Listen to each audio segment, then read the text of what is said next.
साथ बैठकर भोजन करते थे। एक दिन कार्तिक की चौथ का व्रत आया तो भाई बोला कि आइए कथा सुन लीजिए। भाई बोला कि बहन आओ भोजन करें। बहन बोली कि आज करवा चौथ का व्रत है। बहन बोली कि आज करवा चौथ का व्रत है, चाँद उगने पर ही खाऊंगी। तब भाइयों ने सोचा कि चाँद उगने तक तो बहन भूखी रहेगी।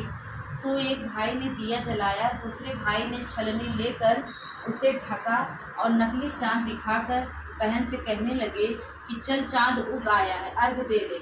बहन अपनी भाभियों से कहने लगी चलो अर्घ दे। तो भाभियाँ बोली तुम्हारा चाँद उगा होगा, हमारा चाँद तो रात को उगेगा। बहन ने जब अकेले ही अर्घ दे दिया और खाने लगी तो पहले ही ग्रास में बाल आ गया, दूसरे ग्रास में कंकड़ आया और तीसरा ग्रास मुँह की ओर किया तो उसकी ससुराल से संदेशा आया उसका पति बहुत बीमार है, जल्दी भेजो। माँ ने जब लड़की को विदा किया तो कहा कि रास्ते में जो मिले उसके पाँव लगना और जो कोई सुहाग आशीष दे उसे पल्ले में गांठ बांध लगाकर उसे कुछ रुपए दे देना। बहन जब भाइयों से विदा हुई तो रास्ते में जो मिला उसे यही आशीष दी कि तुम 7 भाइयों की बहन बनी रहो, तुम्हारे भाई सुखी रहें और तुम उनका सुख देखो। सुहाग का आशीष किसी ने भी नहीं दिया। जब वह ससुराल पहुंची तो दरवाजे पर उसकी छोटी ननद खड़ी थी। वह उसके भी पाँव लगी तो उसने कहा कि सुहागिन रहो, सपूती हो। तो उसने यह सुनकर पल्ले में गांठ बांधी और ननद का सोने का सिक्का दे दिया। तब भीतर गई तो सास ने कहा कि पति धरती पर पड़ा है, तो वह उसके पास जाकर उसकी सेवा करने लिए बैठ गई। बाद में सास ने दासी के हाथ बची कुची रोटी भिजवा दी।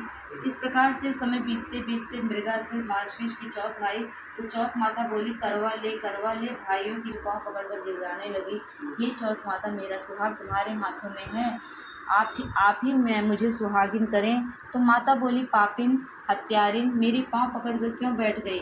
तब वह बोली कि जो मुझसे भूल हुई उसे क्षमा कर दो, अब भूल नहीं करूँगी। तो चौथ माता ने प्रसन्न होकर आँखों से काजल, नाखूनों में से मेहंदी और टीके में से रोली लेकर छोटी उंगली से उसके पति पर छींटा दिया।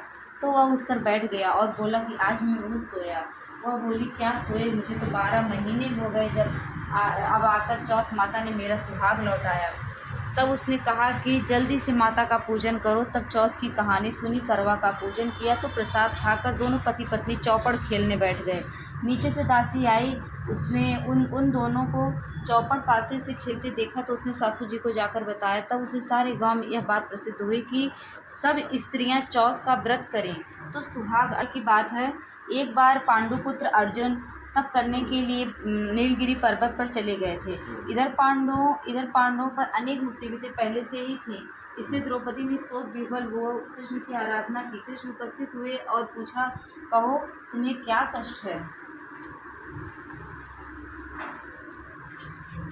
द्रौपदी ने हाथ जोड़कर कहा, प्रभु मुझे क्या कष्ट है, आप तो स्वयं जानते हैं, आप तो अंतर्यामी हैं, मुझे कष्टों के बोझ से विह्वल कर दिया है।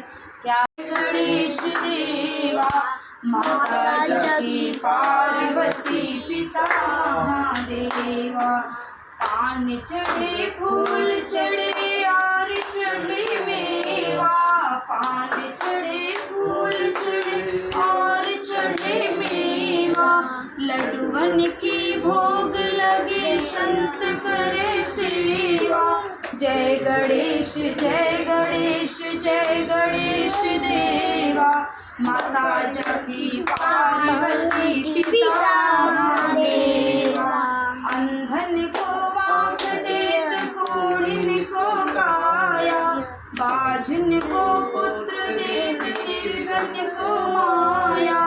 जय गणेश जय गणेश जय गणेश देवा, माता जकी पार्वती पिता महादेवा, दीनन की लाज रखो शंभु सुत बारी, कामना को पूरा करो जग बलिहारी। जय गणेश जय गणेश जय गणेश देवा, माता जकी पार्वती पिता महादेवा, माता जकी पार्वती पिता महादेवा। जय गौरी मैया जय भोले बाबा।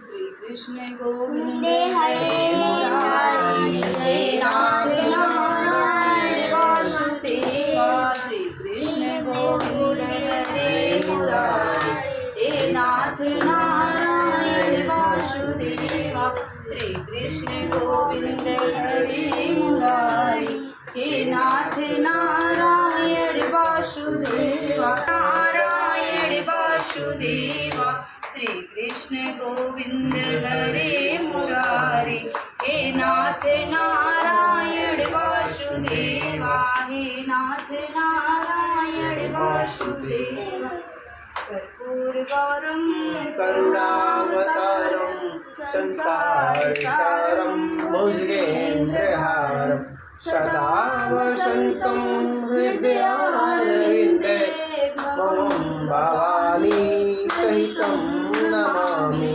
कर्पूरगौरं करुणावतारं संसारसारं भुजगेन्द्रहारं सदा वसन्तं